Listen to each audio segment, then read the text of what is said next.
तो देखिए स्टूडेंट्स, आज अपन ले रहे हैं हमारी वर्कशीट का इलस्ट्रेशन नंबर 7 और थर्ड ईयर की बुक में ही आपका एग्जाम्पल नंबर 11 मिलेगा। इसमें बैलेंस शीट का टोटल है 48 लाख एंड 29 लाख और ये एमकॉम 2019 के अंदर एग्जाम में क्वेश्चन आया हुआ है, तो अच्छा क्वेश्चन है। लिखा on 1 April 2012 Ram limited acquired Shyam limited for a consideration of 19 lakh, यानी पीसी का अमाउंट इन्होंने खुद ने दे दिया कि 19 लाख रुपए जो है वो आपका पीसी है। To be discharge in form of fully paid up equity share दिए जाएगा। Balance sheet of the two companies आपको दे रखी है। ये है राम लिमिटेड के फिगर, ये है श्याम लिमिटेड के फिगर। ये बैलेंस शीट आपको क्वेश्चन में दे रखी है। इसमें इक्विटी शेयर, जन reserve, development debit reserve, export profit reserve, P and L, और देन आपको यहाँ करंट लायबिलिटीज, और देन यहाँ आपको फिक्स एसेट दे रखे हैं और स्टार मार्क लगा के लिखा है दिस इज फ्री फ्रॉम 1 अप्रैल, यानी डेवलपमेंट डिबिट रिजर्व के लिए लिखा है कि ये 1 अप्रैल से फ्री हो जाएंगे, यानी इनकी लीगल ऑब्लिगेशन नहीं रहेगी, इनको बनाना जरूरी नहीं है, ये स्टैच्यूटरी रिजर्व नहीं रहेंगे 1 अप्रैल 1998 से, ये फ्री रिजर्व हैं। ठीक है। You are required to give necessary journal entries आपसे पूछी है in the books of Ram limited. Ram limited यानी परचेजर, जो परचेज कर रहा है। व्हेन अमलगमेशन में भी या तो मर्जर में होगा या परचेज में होगा। तो इस क्वेश्चन से क्या है कि आपको पता लग जाएगा कि जो परचेजर है उसके बुक्स में क्या एंट्री होती है और क्या डिफरेंस आते हैं इन दोनों नेचर के अंदर। Also prepare the resultant balance sheet of Ram Limited, assuming that export profit reserve are statutorily required to be continued, यानी जो एक्सपोर्ट प्रॉफिट रिजर्व है वो स्टैच्यू रिजर्व के तौर पर आपको मेंटेन करके चलने हैं। ये बात क्वेश्चन में कह दी है। ये क्वेश्चन जयनारायण व्यास यूनिवर्सिटी जोधपुर में भी ईयर 2000 में आ चुका है। तो ये है आपका पूरा क्वेश्चन। तो देखिए क्वेश्चन अभी अपन ने पढ़ लिया और अपन ने देखा कि इस क्वेश्चन को दो तरीके से करना है। तो पहले अपन इसको स्टार्ट करते हैं amalgamation in the nature of merger. Merger के नेचर में अपन देख रहे हैं। मर्जर में हम जानते हैं कि जब राम लिमिटेड एंट्री करेगा तो सारी एसेट्स आपकी बुक वैल्यू पे ली जाएंगी। खैर यहाँ तो वैल्यू चेंज वैसे ही नहीं हुई है। तो जो एसेट्स आप चेक करिए, आपको सन्ड्री एसेट्स आपको दे रखी है श्याम लिमिटेड वाली 29 लाख। तो वो 29 लाख की एसेट को आप डेबिट कर दीजिए। Sundry asset account debit 29 lakh. और कोई एसेट है नहीं।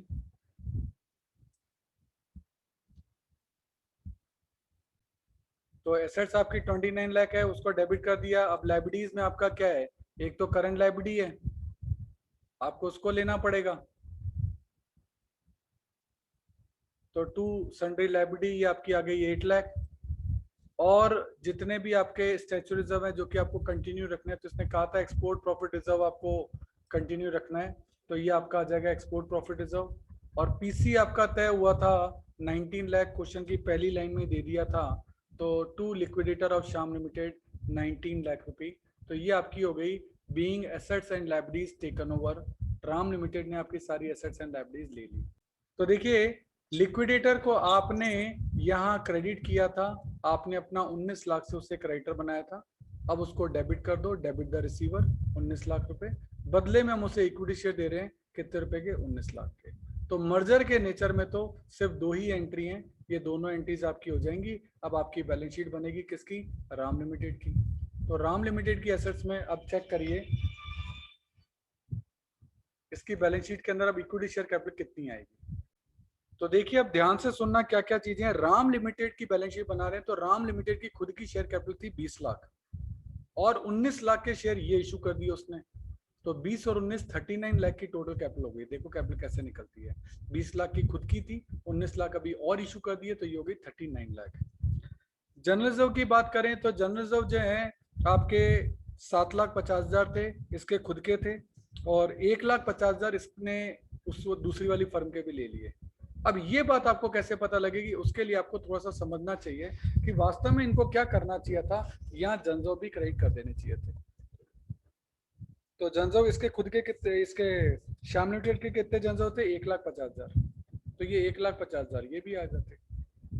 और आपका डेवलपमेंट डिबिट रिजर्व, एक एक्सपोर्ट प्रॉफिट रिजर्व मैंने 2 लाख रुपए ले ही लिया। और पी&एल आपका 4,50,000 है, वो पी&एल भी यहाँ ले लेना चाहिए। टू पी&एल 4,50,000 रुपए। इससे क्या ये क्रेडिट हुए ना, तो आपको पता लग गया कि ये भी तो क्रेडिट हुए, तो ये भी बढ़ने चाहिए। तो इसलिए अब आप देखेंगे जनरल रिजर्व इसके खुद के थे 7,50,000 रुपए, प्लस और क्रेडिट कर दिया आपने 1,50,000 रुपए। तो इसलिए जनरल टोटल हो गए 9 लाख। तो इसको इस एंट्री में शामिल करो, जिससे कि अभी और क्या इंपैक्ट पड़ेंगे वो भी दिखाऊंगा आपको। तो जनरल आपके टोटल हो गए 9 लाख। एक्सपोर्ट प्रॉफिट रिजर्व अगर आप देखें, डेवलपमेंट डेबिट रिजर्व को तो कंटिन्यू ही नहीं करना, तो उसको तो अपन ने हटा दिया। एक्सपोर्ट प्रॉफिट रिजर्व इसके खुद के थे कितने के, 3 लाख के, प्लस आपने एक्सपोर्ट प्रॉफिट रिजर्व यहाँ क्रेडिट कितने किया इस एंट्री में, राम लिमिटेड की बुक में 2 लाख रुपए और क्रेडिट कर दिए। तो ये आपके 3 और 2 कितने हो गए, 5 लाख। पी एंड एल इसका खुद का कितना था, पी एंड एल इसका खुद का था 6 लाख, प्लस यहाँ 4,50,000 रुपये आपने और क्रेडिट किया, तो 4,50,000 रुपये आपका क्रेडिट हो गया। तो ये हो जाना चाहिए 10,50,000, लेकिन ये 10,50,000 नहीं हो रहा। उसके पीछे रीजन मैं अभी आपको देता हूँ। एक आपका डीआरआर भी था, तो एक बार तो बुक्स में ले लो, फिर कैंसिल करेंगे। डीआरआर आपका था 50,000। इस तरीके से अब आप क्रेडिट साइड का टोटल करेंगे तो 8 और 2 10, 19 और 10 29, 29 और 6 35 और 50, ये टोटल इसका आ गया 35,50,000। क्रेडिट साइड का टोटल आ गया 35,50,000 और हम देख रहे हैं डेबिट साइड का 29 लाख ही आ रहा है। तो इस कंडीशन में अब आपको ये बराबर करना पड़ेगा। आपका डिफरेंस आ रहा है 6.5 लाख का। 6.5 लाख का जो डिफरेंस आ रहा है उसको किसी रेवेन्यू अकाउंट से आपको सेट ऑफ करना पड़ेगा। यानी ये परचेज नेचर नहीं है। अगर ये परचेज नेचर होता तो मैं यहाँ गुडविल लिखता, पर ये परचेज नेचर नहीं है तो मैं गुडविल नहीं लिख सकता। तो अब मेरे को यहाँ या तो किसी भी रेवेन्यू प्रॉफिट को लिखना है, तो या तो जनजो को लिखना है या पीएनएल को लिखना है। किसी एक से अपन को 6.5 लाख रुपए को डेबिट करना पड़ेगा, जिससे कि ये दोनों साइड जो है डेबिट और क्रेडिट बराबर हो जाए, दोनों का टोटल 35,50,000 आ जाए। देखो इसका कहने का मतलब ये हो गया कि 35,50,000 रुपए क्रेडिट साइड में आए, यानी पेमेंट आपके 35,50,000 की होगी। और जबकि एसेट्स आपने 29 लाख की ली है, यानी आप पेमेंट ज्यादा कर रहे हो। एसेट्स तो 29 की है और आप पेमेंट ज्यादा कर रहे हो। पेमेंट ज्यादा करना आपके लिए लॉस है, वो लॉस आपका डेबिट हुआ है और वो आपने कहाँ से चार्ज किया है, किसी जनजव या पीएनएल से। तो मैं इसको पीएनएल मान लेता हूँ, पीएनएल को डेबिट कर दिया है और जनजव भी कर सकते हैं, ऐसी कोई दिक्कत नहीं है। देखिए इस क्वेश्चन में अगर अपन देखेंगे तो डीआरआर जो था वो हटाना है, क्योंकि उसको कंटिन्यू नहीं करना है। तो डीआरआर इसका खुद का था 1,50,000 रुपए, प्लस अभी आपने ऊपर एंट्री में क्रेडिट कर दिया 50,000 रुपए, टोटल हो गया 2 लाख का डीआरआर हो गया। तो अब इस डीआरआर को आपको हटाना है, तो कहीं से तो आपको इस नुकसान को पूरा करना होगा। ये प्रॉफिट का यूज किसी नुकसान के लिए तो करना ही पड़ेगा। तो आपको पीएनएल में कुल मिला के 6.5 लाख का नुकसान है, ये अपन ने यहाँ देखा। ये 6.5 लाख का नुकसान आपको पूरा करना है। ये 6.5 लाख का नुकसान, एक तो आप यहाँ से पीएनएल ले ले 2 लाख, तो पीएनएल आपका लॉस जो है इस प्रॉफिट में से पूरा हो गया। अब डीआरआर में बचा 0, इसीलिए इस क्वेश्चन में डीआरआर नहीं है। अब 6.5 में से 2 का नुकसान तो यहाँ पूरा हो गया। 6.5 का टोटल नुकसान था, उसमें से 2 का नुकसान तो यहाँ गया। अब 4.5 का नुकसान और है, वो 4.5 का नुकसान आपने पीएनएल में से पूरा कर लिया। 10.5 में से 4.5 गए तो कितने बचे, 6 लाख। इसीलिए इसने यहाँ कितना लिखा पीएनएल में, 6 लाख। डीआरआर 0 है, इसलिए इसने डीआरआर इसके अंदर लिखा ही नहीं है। तो इस तरीके से ये तीनों चीजें आपकी सेट हो गई हैं। करंट लायबिलिटी आप देख सकते हैं, इसकी खुद की लायबिलिटी थी आपकी 10 लाख और 8 लाख इसकी आगे अभी क्रेडिट की इसने, तो ये हो गई 18 लाख। 8 लाख यहाँ क्रेडिट की है, चेक कर लो ये भी। तो कुल मिलाकर ये आपकी हो गई 18 लाख। ये लायबिलिटी साइड कंप्लीट हो गई। एसेट साइड को देखें तो 48 लाख इसकी खुद की एसेट्स थी और अभी इसने 29 लाख को डेबिट किया है, उसने अपनी एसेट बनाया है, तो ये 29 लाख रुपीज और जुड़ जाएंगे। हमेशा एंट्री से लेना है, ये बात याद रखना।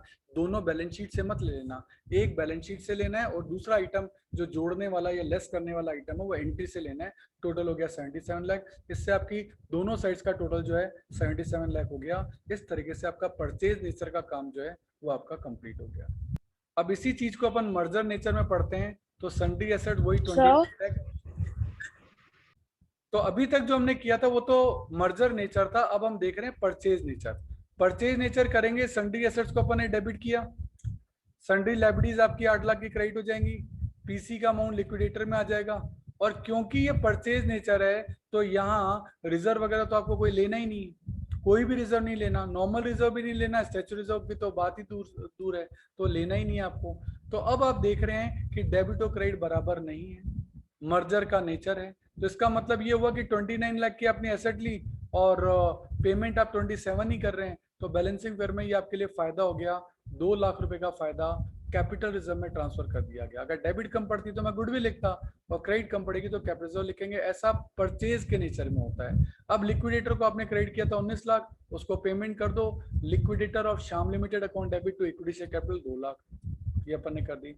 और स्टैच्यूटरी रिजर्व के लिए यहाँ अलग से एंट्री होती है, amalgamation adjustment account debit to export profit reserve, और ये 2 लाख के थे जो कि आपके श्याम लिमिटेड से आ रहे हैं। इसकी सेपरेट एंट्री अलग से होती है। तो amalgamation adjustment account debit to statutory reserve, ये आपकी एंट्री इसमें होगी। ध्यान दीजिएगा, जब आप परचेज का नेचर करते हैं तो अमलगमेशन एडजस्टमेंट की एंट्री अलग से होती है जो कि स्टैच्यूटरी रिजर्व के लिए होती है। ये एंट्री अलग से याद रखनी पड़ती है परचेज के नेचर में।